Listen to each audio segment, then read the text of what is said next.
எத்தனை பேரை நீங்கள் வசைபாடினாலும், ஒட்டுமொத்த நபர்களை கைது செய்தாலும், விஜய் என்ற ஒரு நபரை உன்னால கனவுல கூட தொட முடியாதுன்னு சொல்லிட்டேன். ஓகே. தொட்டேன்னா அதோட நீ கெட்ட. அதுக்கப்புறம் உச்சநீதிமன்றம் வந்து நின்றுன்ற ஆயிட்டு போச்சு. கரெக்ட்டுங்களா?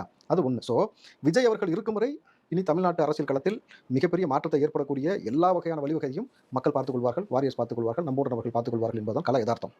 அவர் களத்துல ரொம்ப ஸ்ட்ராங்கா, ஸ்டெபனா எந்த அளவுக்கு வீரியமா இருக்கிறார்னாக்கா, அத்தனை நபர்கள் காலையும் விழுந்து கதறி அழுதுருக்கார்ல. தம்பி இதுவரைக்கும் அரசியல் வரலாற்றுல இவர்கள் ஆட்சியின் தவறால் எத்தனை உயிர்கள் இங்கு பலி போயிருக்கிறது. திமுகவோ, அதிமுகவோ 2 ஆட்சி காலகட்டத்திலும் பார்த்தீங்கன்னாக்கா, நீங்கள் அந்த பக்கம் நீ அதிமுக எடுத்தீங்கன்னா துப்பாக்கி சூடு. தூத்துக்குடி. இந்த பக்கம் நீங்க எடுத்தீங்கன்னா சொல்லவே வேணாம். கள்ளக்குறிச்சியா இருக்கட்டும், கள்ளசாராய மரணமாக இருக்கட்டும், அல்லது வந்து ஏர் ஷோ.